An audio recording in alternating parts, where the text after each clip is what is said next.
En algún momento del siglo VI, el gran geómetra Pitágoras de Samos fue a Egipto. Volvió incluso más fascinado por las ideas geométricas que cuando había partido. Él sabía que había sabiduría y posibilidades que tenía que compartir, pero la geometría no era lo único que le fascinaba.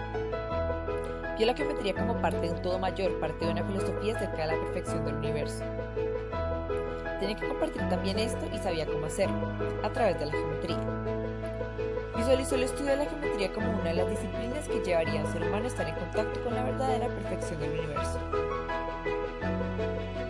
Así que fue a la Magna Grecia, las colonias griegas que hoy llamaríamos Italia, y estableció un culto mistérico para estudiar filosofía y practicar el arte sagrado de la geometría. Y a su culto le fue bien, hasta que les echaron de la Magna Grecia por sus ideales antidemocráticas. Pero lo que pasa con los cultos mistéricos es que, bueno, les gustan los misterios, así que no siempre son buenos para escribir las cosas. Por ello, aunque los pitagóricos enseñaban y compartían su conocimiento y no eran tan reservados como la mayoría de estos grupos, estaban más interesados en la filosofía de Pitágoras y en las maneras de las matemáticas apuntaban a la bella perfección subyacente del universo que en proporcionar un sistema matemático unificado. Así presentamos a Euclides, una figura de la que sabemos sorprendentemente poco, pero cuyo trabajo tuvo un impacto casi indescriptible en la historia humana. Euclides escribió un libro, o mejor dicho, en el lenguaje de la época, 13 libros llamados Los Elementos. Durante más de 2000 años, esta obra se consideraría la cima del rigor lógico. Este libro es la raíz de casi todas las matemáticas, la geometría moderna, álgebra, cálculo, todas aquellas fundadas en esta obra. Hasta hoy es la segunda obra más republicada en la historia después de la Biblia. En este libro, Euclides reunió todo el conocimiento geométrico del mundo antiguo, transcribiendo los descubrimientos de los pitagóricos y otros y extendiéndoles añadiendo sus propias demostraciones y descubrimientos a este gran catálogo de lo conocido. Pero lo que es esta obra una de las cumbres de los logros humanos es cómo lo reunió todo, cómo está organizado.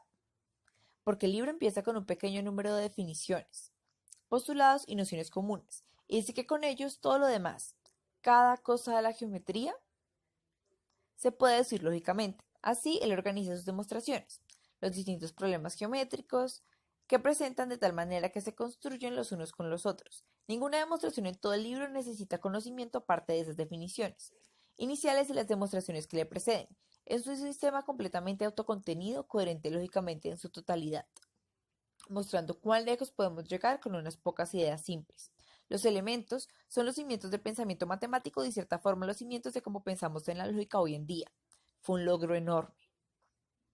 Pero había un pequeño problema que molestaba a algunos de los que estudiaban este texto, un problema que parece que molestaba incluso al propio Euclides.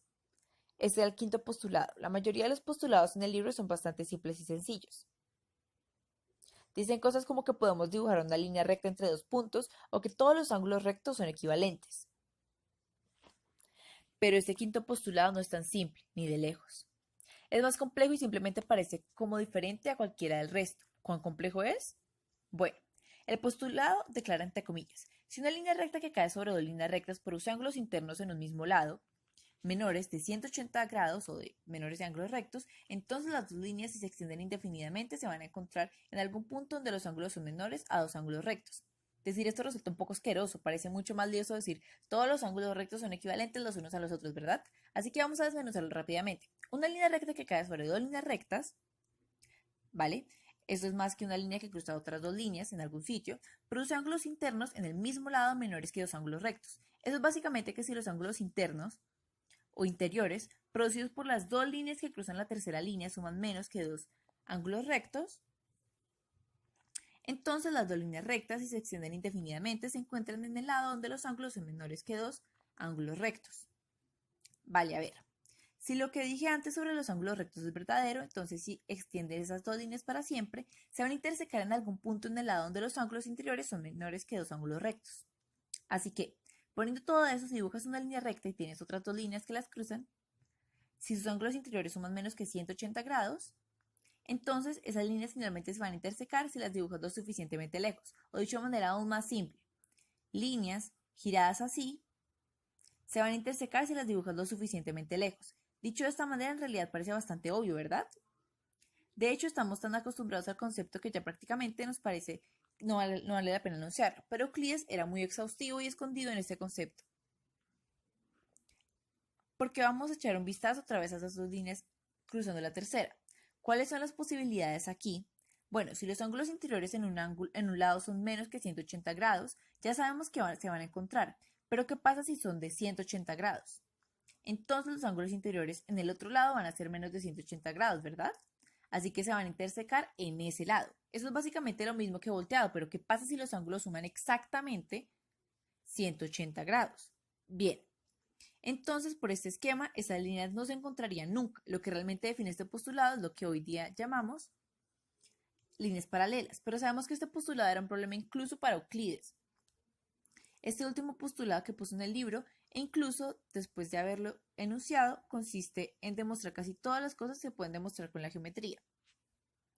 Sin él, hasta que al final se basó en el postulado quinto para la construcción del resto de lo que consideraríamos hoy, y no era lo único que le molestaba a la rareza del postulado quinto. A lo largo de 2000 años el postulado quinto molestaría a la gente. Parece que debería ser proposición, no un postulado.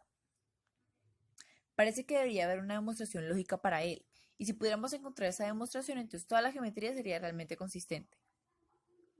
La última pregunta persiste se respondería y realmente tendríamos ese bello sistema que los pitagóricos tanto deseaban. Querían tanto. Pero si Euclides no puede encontrar una solución al postulado quinto, ¿quién podría?